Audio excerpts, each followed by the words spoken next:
It started on a rain-soaked evening in Chicago. The kind where the wind howls through the high-rises like a warning you can't ignore. Emily Carter, fresh off a 14-hour shift at the advertising firm downtown, trudged up the creaky stairs of her rundown walk-up in Wrigleyville. Her heels clicked against the worn wood, echoing her exhaustion. At 27, she'd come to the city chasing dreams of big campaigns and bigger paychecks, leaving behind a quiet life in rural Ohio. But tonight, her world cracked open. Outside her door sat a small, unmarked box. No sender, no note, just a sleek black umbrella inside, folded neatly, as if someone knew she'd forgotten hers at the office and the storm was about to unleash hell. She picked it up, heart pounding, glancing down the empty hall. Who the hell was watching her? The thought burrowed in, a seed of paranoia that would grow into something monstrous. Emily's life hadn't always been this isolated cage. Back in Ohio, she'd been the golden girl, top of her marketing class, engaged to her college sweetheart, Ryan, with a circle of friends who swore they'd have her back forever. But betrayal has a way of sneaking up, silent as a shadow. Ryan, the man she'd built her future around, had been sleeping with her best friend, Lisa, for months. Worse, they'd conspired to steal her pitch for a major client at her old firm, claiming it as their own. Emily walked in on them one night, tangled in her own bed, laughing about how easy it was to cut the dead weight. The fallout was swift. She lost the promotion, her job, her friends who sided with the happy couple, humiliated. She fled to Chicago, vowing silence. No confrontation, no screams, just a quiet packing of boxes and a one-way ticket. But the pain festered, a constant ache in her chest, turning her into a ghost of herself.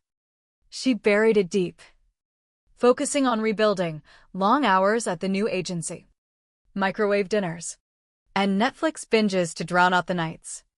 Until that umbrella appeared, like a taunt from the universe. The gifts kept coming, each one a precision strike on her vulnerabilities. A week later, after a brutal client meeting where her boss tore apart her latest campaign, echoing the sabotage from her past, she found a steaming thermos of coffee outside her door, black with 2 sugars. Just how she took it. Tucked inside was a note in elegant, looping script, strength for the battles ahead. You're not alone. Her stomach twisted. How did they know? She hadn't told a soul in Chicago about her coffee habits or her crumbling confidence. The notes were always vague, always comforting on the surface. But they gnawed at her. Was this Ryan and Lisa, mocking her from afar? Or some creep in the building, turning her life into a game? Emily started losing sleep, her mind racing through scenarios. She confided in no one's silence had become her armor, forged in the fire of betrayal. But the isolation amplified everything, every creak in the hall, every shadow outside her window, felt like eyes on her.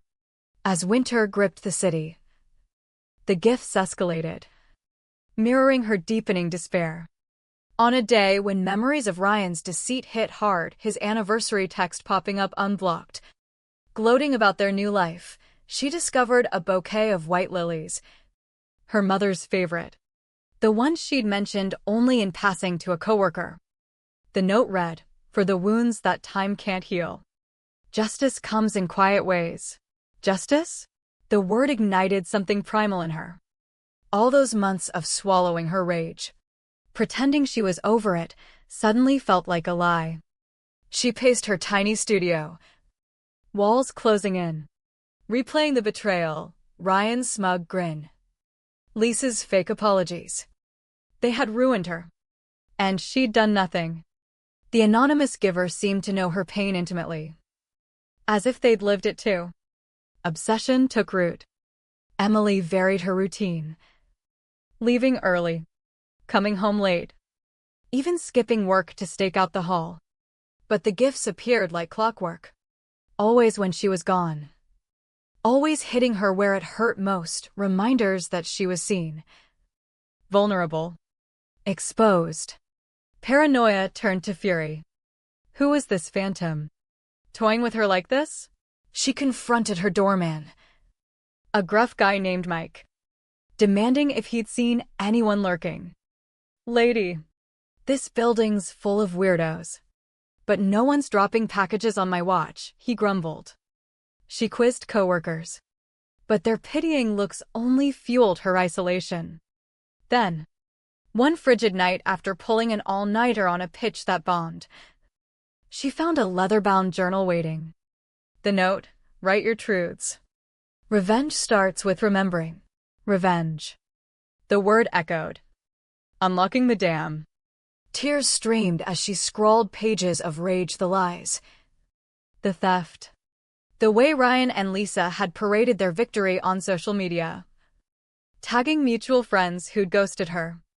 For the first time. She whispered aloud. They have to pay. But who was guiding her toward this darkness? The gifts weren't kindness, they were bait. Drawing out the monster she'd buried. The breaking point came during a blizzard that shut down the city.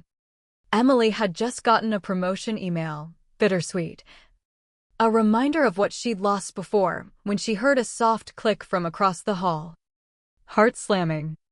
She cracked her door. Peering out. No one. But the scent hit her, fresh-baked apple pie. The same as the slice that had appeared days earlier after a panic attack.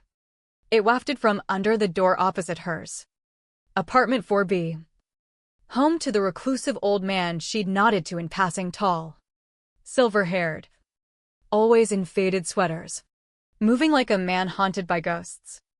George Harlan. Pieces slammed together. The precise timing. The intimate knowledge. He'd been watching her. Listening through the thin walls. Rage boiled over. She banged on his door the next morning, armed with coffee and a facade of friendliness. But her mind screamed for answers. We need to talk, she said. Voice steady despite the storm inside. George opened the door. His blue eyes widening behind thick glasses. Surprise flickered. Then resignation. Emily, he said softly. His voice carrying the weight of years. I figured you'd come eventually. His apartment was a time capsule, faded photos of a smiling woman. Books on psychology and law. A desk cluttered with notes. They sat at his kitchen table. The pie from last night still warm on the counter. It was you, she accused. Her voice cracking. Why? What do you want from me? He sighed. Hands trembling as he poured coffee. Not what you think. My wife, Eleanor. She was like you. A fighter. Betrayed by those she trusted. Eleanor had been a teacher in Boston. Dedicated her life to kids in tough neighborhoods. But her principal, a man she'd mentored, stole her grant proposals. Framed her for embezzlement to cover his tracks. The scandal destroyed her lawsuits. Whispers. Depression that led to her suicide 5 years ago. George had watched it all. Helpless. His silence a cage of his own making. I didn't fight back then, George confessed. Eyes distant. I let the system grind her down. Lawyers said we had no case, too much, he said. She said, but I learned. I studied revenge. The quiet kind that doesn't land you in jail. He'd anonymously leaked evidence years later, ruining the principal's career. But the victory was hollow. Eleanor was gone. When you moved in, I heard you through the walls, crying, pacing, muttering about betrayal. You reminded me of her. The gifts. They were to wake you up. To show you're not powerless. Emily's anger shifted, morphing into a dangerous empathy. George's story mirrored hers, the Im Lang Chiu Dung. The betrayal by trusted allies. The soul-crushing aftermath. Teach me, she whispered. The words escaping before she could stop them. Thus began their pact. born in the dim light of his kitchen. Two broken souls plotting in whispers. George became her mentor in vengeance. His methods cold and calculated, drawing from books on social engineering and psychology. They started small, Emily, with his guidance. Hacked into old emails, nothing illegal. Just public records and social sleuthing. Uncovering Ryan and Lisa's new life in Ohio, a cushy agency job. A wedding on the horizon.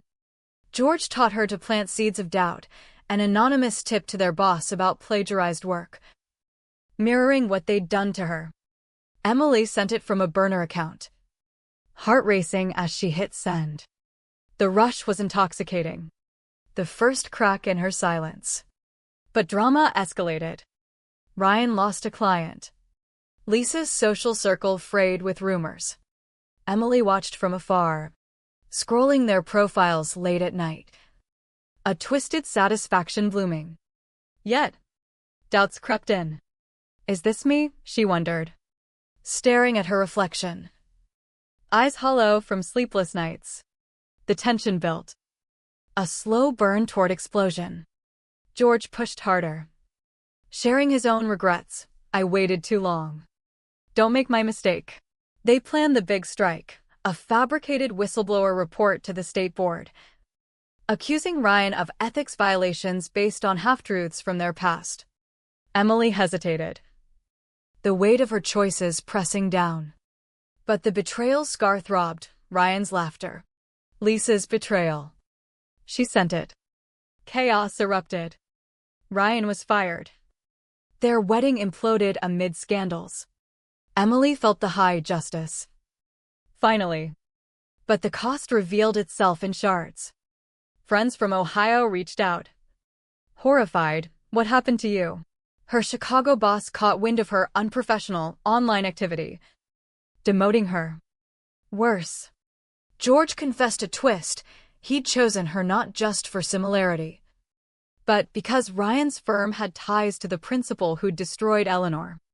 It was personal for him too, a proxy revenge. Betrayal layered on betrayal. Emily realized George's kindness had manipulated her pain, turning her into a weapon for his unresolved grief. Fury ignited. She confronted him in a screaming match that echoed through the building. You used me. He crumpled. Admitting his loneliness had twisted into obsession. I thought we were helping each other. But the damage was done. Emily cut ties, moving out in silence. Her victory tasting like ash. Ryan sued for defamation, though it fizzled under scrutiny. The legal fees drained her. Isolation deepened. She trusted no one. Her heart armored in cynicism. George, alone again, slipped into deeper reclusion, his health failing without purpose. Emily's revenge had shattered her enemies. But the price was her soul, once open and hopeful, now a fortress of scars. In the end, as she stared out a new apartment window in a different city, she whispered to the void, was it worth it? The silence answered, heavy and unforgiving.